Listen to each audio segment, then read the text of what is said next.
Boa noite, pessoal. Começando então o terceiro vídeo dessa série de preparação para a semana Hamlet. Eu resolvi abordar hoje, nesse e no próximo vídeo, duas das análises que eu acho mais originais e mais enriquecedoras sobre Hamlet, né? Tem muitos autores que escreveram muitas coisas boas. O próprio Northrop Frye tem um livro sobre Shakespeare que ele tem um capítulo sobre Hamlet muito legal.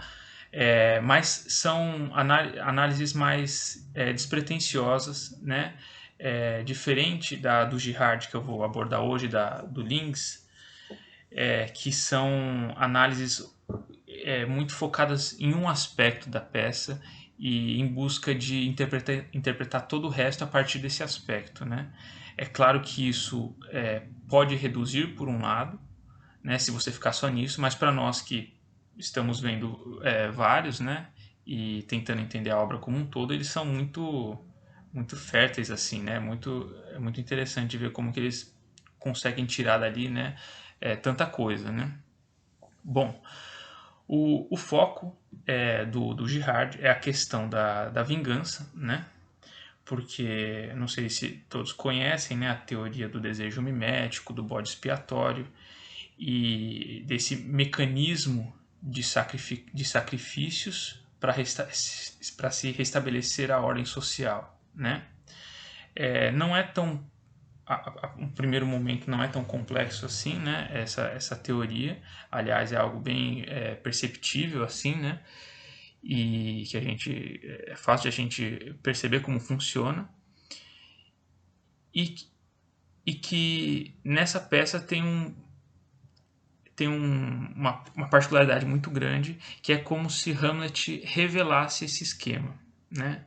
Algo até análogo ao que o Girard escreve em relação ao sacrifício de Cristo, né? Revelando o bode expiatório, mas sob um aspecto bem pequenininho dentro do contexto de vingança. Né? Bom, para começar, a peça ela está cercada por três círculos de vingança. Né? O primeiro é de Hamlet, que teve o pai assassinado pelo tio. O segundo é o de Fortinbras, que teve o pai assassinado pelo pai de Hamlet. E o terceiro, que é o do Laertes, que teve o pai assassinado pelo Hamlet. Né? Então só esses três círculos aqui já dão uma tensão assim o suficiente para nos prender na história, né? E é interessante que o Hamlet ocupa, dentro de uma vingança, a gente poderia estabelecer três papéis principais, né? O assassino, o vingador e o assassinado, né? E o Hamlet, em cada um desses círculos, ele ocupa um desses papéis, né?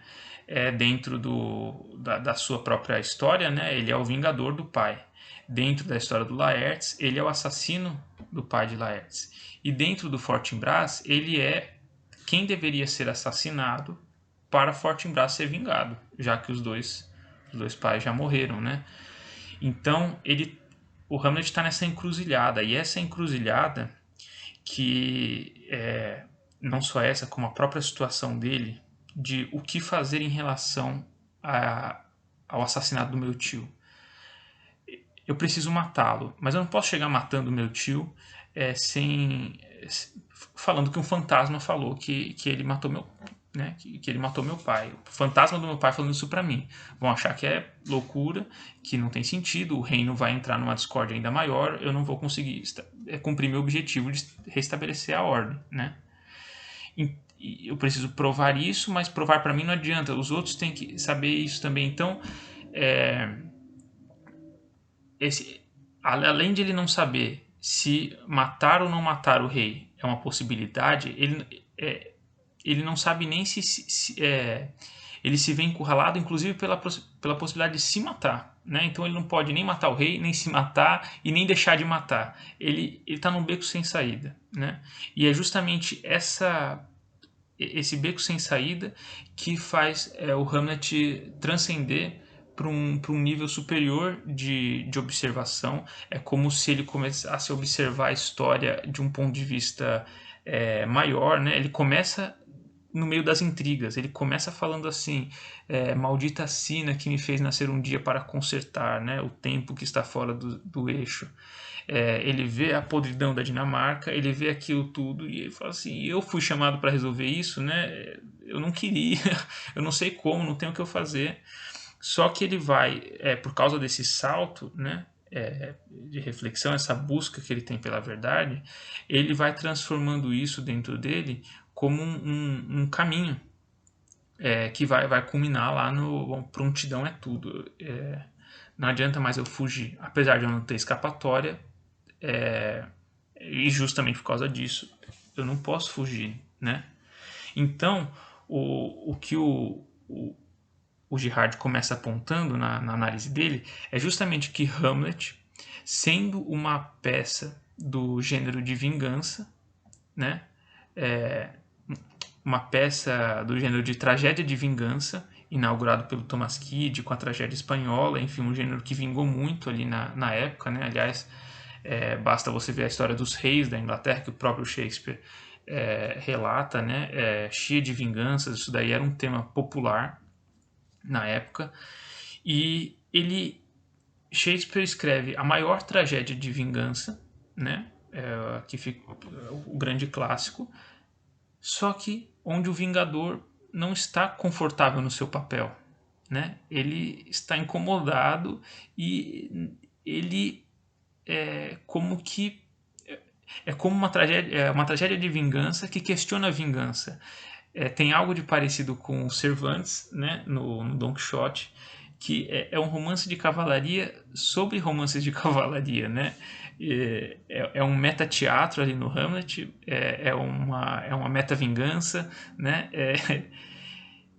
De fato, é muito grande a obra, né? Enfim, a questão para ele é: o que eu devo fazer para conseguir a solução ideal, né? Porque até tem uma fala do Cláudio, né, que ele fala: bom, cometi esse crime que eu cometi, né, a primeira das maldições, assassinar um irmão.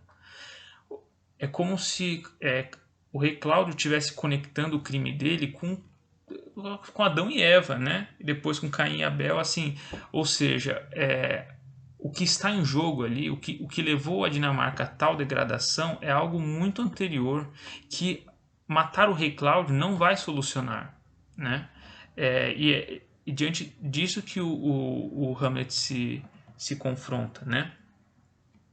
E é muito interessante que o Lynx percebe no Fortinbras e no Laertes os disparadores, os gatilhos do desejo mimético que vai despertar em Hamlet a necessidade, o próprio desejo de se vingar. Porque os dois, né, ele vê primeiro o Fortinbras caminhando com o seu exército para invadir a Polônia, né, e depois o Laertes voltando com tudo para vingar o seu pai. Ele se vê, ele pega ali a força que ele ainda não tinha adquirido, né, nem pela mãe, pela Ofélia, que era quem ele tinha de mais próximo ali naquele momento, né. A visão do Girard, ela é um pouco pessimista de Hamlet, né? Como se ele não tivesse escapatória em relação à vingança, ao esquema do bode expiatório, né?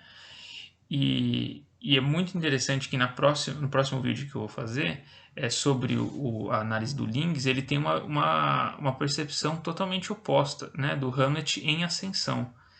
E, bom, é isso que a gente vai trabalhar no próximo vídeo. Espero que vocês estejam gostando, que seja de utilidade, e até mais.